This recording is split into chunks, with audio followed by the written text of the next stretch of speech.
Welcome to Smiles Laboratory. In this laboratory, we specialize on mechanics of impact and leakage through the tools of experimentation and simulation. When we say impact, we are talking of impact of elastic bodies as well as impact of fluids on elastic bodies. Elastic impact is encountered in motor car crashes, in bullet impact, sports impact, and so on. When we talk of impact of fluids on solids, we see them in blasts as well as the impact of medicinal oil on foreheads of human beings in treatments like Shirodhara in Ayurveda. When we say leakage, we are talking of failure of interfaces where we try to investigate the conditions under which two interfaces separate from each other, and also examine how a fluid will flow through the weak interfaces. These are important in the design of seals in high pressure applications as well as in many nuclear type of industries. Our interest in this lab is also to look at failure of solids and structures through the processes like fracture and damage that invariably are there in all solids.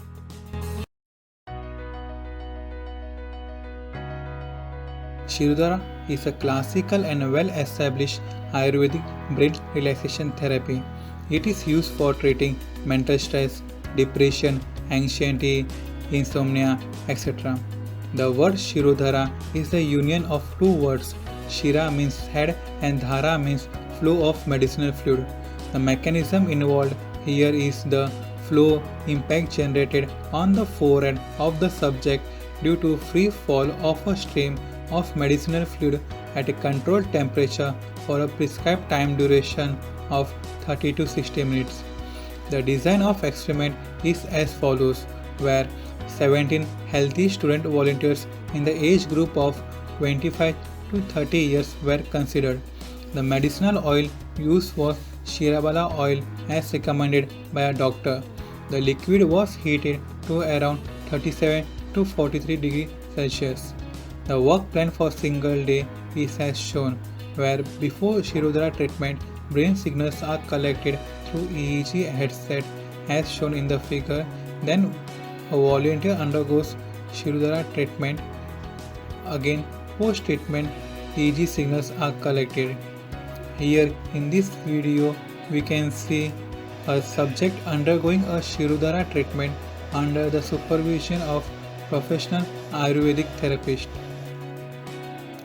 After collection of brain signals through EEG headset, it is then processed in EEG lab toolbox available in MATLAB, and then a spectral power feature is extracted to show the effectiveness of treatment. Apart from EEG signals data collection, physiological parameters like body temperature, systolic, diastolic blood pressure, heart rate, and questionnaires like depression, anxiety, stress scale, well-being index, mood scale index, Pittsburgh sleep quality index were also collected pre and post treatment to show the effectiveness of treatment. Here are some of the results, where alpha by theta ratio neurofeedback was calculated, and it was found that post treatment the ratio has increased, which tells us that the subject is feeling relaxed and awareness after treatment. And also theta wave spectral power was also calculated pre-post treatment, and it was found that spectral power has increased post treatment, which indicates the subject feels drowsiness after treatment.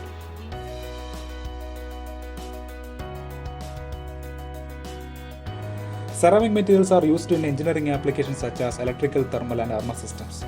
Due to its high hardness, high specific strength, shock resistance, ceramic materials can be used for armor systems like bulletproof jackets, vehicle and building protection.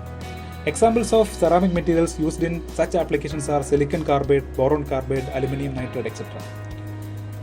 Ceramic materials are used as the strike face material in body armor systems as shown in Figure 1. Figure 2 shows the bullet impact on ceramic plate. When impact happens, the crack will generate and crack will propagate, and the coalescence of crack will lead to the failure of the material. Figure 3 shows the boron carbide plate after the bullet impact. In such applications, the material mainly undergo deformation at a high strain rate under high pressure. The behavior of material will be different at a different strain rate. This figure shows the stress strain curve for the silicon carbide. The compressive strength of the ceramic material increases with increase in strain rate as shown in the figure 5. The response is different for silicon carbide and alumina. It depends on the mechanism of dynamic failure. Therefore, mechanism of dynamic behavior of material is also important in the study of ceramic material. Based on this, the flow of research work is to do the experimental analysis, understand the mechanism of dynamic failure, and develop a constitutive model, and finally to perform numerical analysis. The high strain rate behavior of material can be analyzed by using an experimental setup called split Hopkinson pressure bar. It works on one-dimensional wave propagation theory. It consists of 3 bars mainly: striker, incident and transmitter bar. The specimen will be placed in between the incident and transmitter bar as shown in the figure. The striker bar is inside a barrel which is connected to a reservoir filled with compressed air. Using a trigger, the compressed air propels the striker with velocity v and it will hit the incident bar. Also the specimen gets deformed. During this process, the stress wave will propagate through the incident bar, and based on the impedance of the specimen, some wave will reflect and remaining will be transmitted. Strain gauges are attached to the incident and transmitted bar to measure the pulses, and it is connected to the data acquisition unit. Checking the alignment of the setup is very important. This is done by testing without specimen. The pulses are like this. If the incident and transmitted pulses are the same, then the setup is properly aligned. If the specimen is placed in, then the shape of the pulses will change. The shape of the pulse depends on the material behavior. By setting the pressure, we can have different striker velocity, which will allow us to deform the material at a different strain rate. This set of pulse shows the pulses for oxygen-free high conductivity copper, which is used for calibration of the SHPB. Following are the images of SHPB in our lab. The post-processed data of SHPB output will be the stress strain curve for material at a different strain rate. So this shows the stress strain curve for oxygen-free high conductivity copper. So similar experiments can be done on ceramic material and further studies can be done. A number of games like cricket, tennis, baseball and golf etc. involve impact events which are very critical to the gameplay. For designing better sports equipment and for preventing impact injuries, study of impact is very necessary. In our lab, we are studying the mechanics of various impact scenarios occurring in the game of cricket. One of the most important factors in the game of cricket is how the ball interacts with the pitch and the bat after being bowled, causing it to deviate, turn or bounce unexpectedly. We are currently using finite element approach to understand the behavior of common impact scenarios like bat and ball impact and ball and pitch impact. Collision and impact mechanics associated with the cricket governs the engineering mechanics which has to be studied for proper understanding of the game and to augment the sport performance in terms of reliability, safety and entertainment.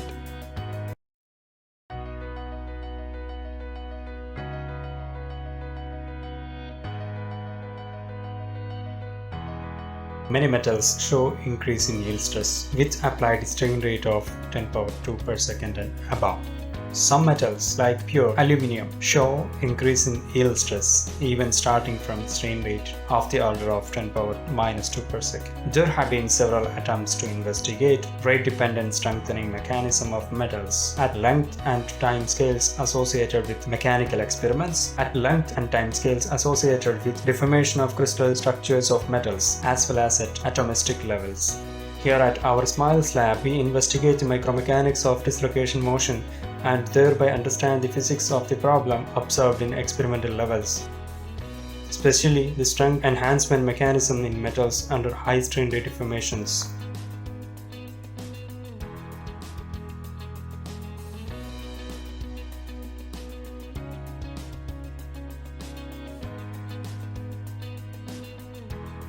The creep fatigue group in Smiles Lab currently focuses on life prediction of a typical nickel-based superalloy under low cycle fatigue and creep conditions. Fatigue refers to failure of components due to repeated cyclic loading. A typical fatigue fracture surface can be seen in figure. We can see beach marks or striations at the surface. The adjoining figure also shows a fatigue failure of a crankshaft journal and the outer rim of a wheel. Creep failure is a time-dependent deformation which is permanent in nature, and it occurs when a material is subjected to constant stress. This failure can also occur when loads are applied at higher temperature. A typical creep curve can be seen in this figure. The examples of creep failure surfaces can also be seen in the current figure. The alloy under consideration is a typical nickel-based superalloy, which is a commonly used superalloy in aero engine components. They can perform well in fatigue and creep loading condition as well as in adverse environmental condition. There are various models to predict low cycle fatigue life. These models are Ostergren model, Zamrick model, Coffin-Manson model, etc. Although these models predict low cycle fatigue life better, but they are phenomenological or empirical in nature. A number of experiments need to be performed, which consumes time and money. So in 1998, Professor Basran and Yan developed unified mechanics theory, which uses entropy as a damage metric. In this figure, we can see that at failure, the ultimate entropy is constant. So entropy is considered as a damage measure. In the unified mechanics theory, entropy can be calculated from Boltzmann equation as shown here. The damage, or as we call it, thermodynamic state index, denoted by phi in this equation, can be calculated as shown in this equation, where phi is equal to thermodynamic state index. Phi CR is a user defined critical value of damage which represents a predefined failure criterion. In the ongoing work, we developed an analytical model to predict low cycle fatigue life, which uses plastic dissipation as the primary source of dissipation. The results of thermodynamic state index versus number of cycle can be seen in this figure. Using an analytical model based on unified mechanics theory, we calculated fatigue life.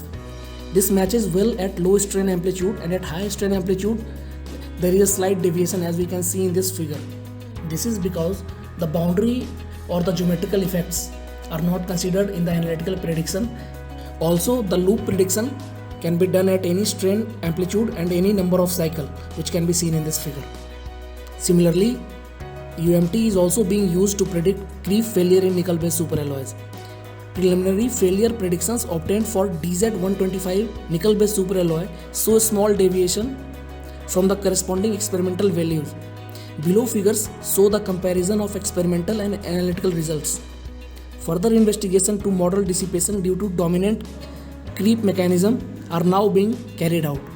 This research is related with investigation of effect of non-proportional deformation path on high strain rate behavior and fracture of automotive machined steel plates. Right now, crash CAE doesn't account for rate effects such as dynamic fracture, effect of forming or strain path during part manufacturing, and temperature increase due to strain rate. There is a scope to study effect of strain path as well as dynamic loading on failure strain at different triaxialities. Present work is related with sheet metal forming and crash worthiness of automotive structures. This slide shows experimental setups for high speed testing, basic mechanical forming, constitutive modeling and simulations, and prototyping of crash testing.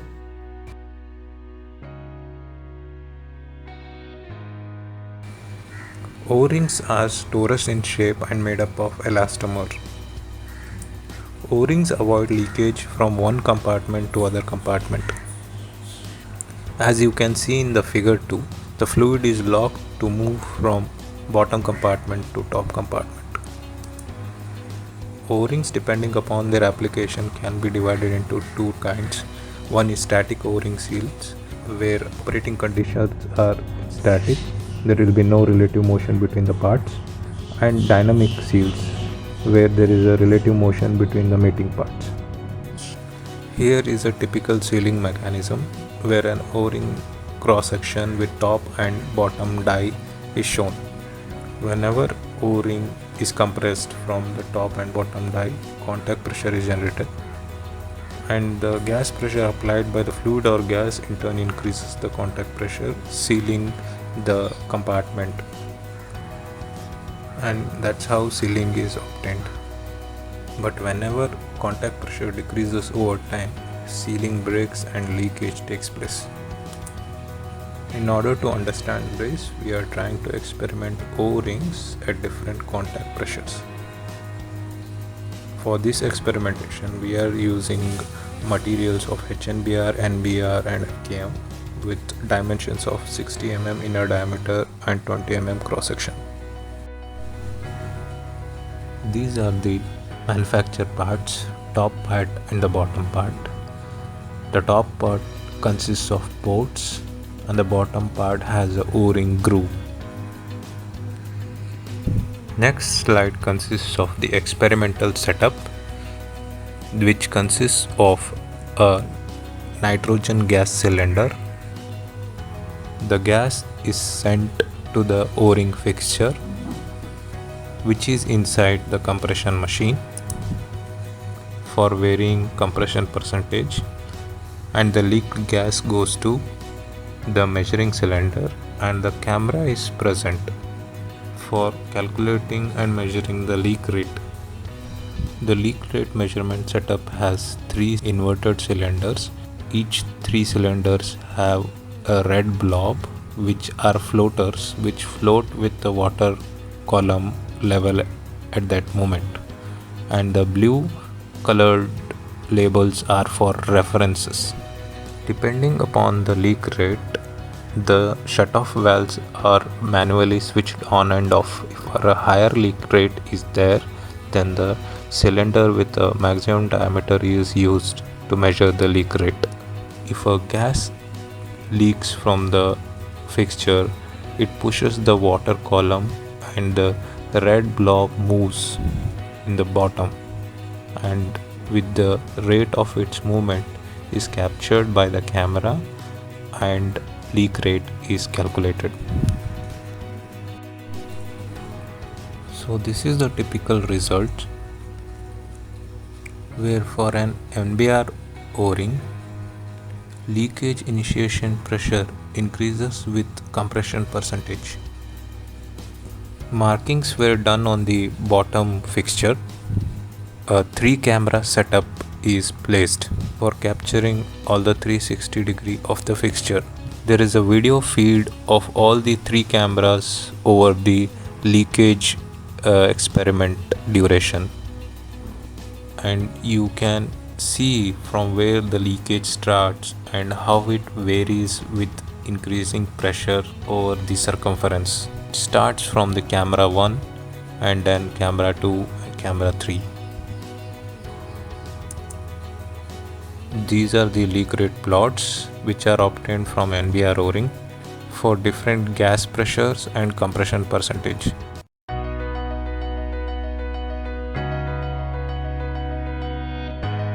Research is an enriching and an enlightening experience.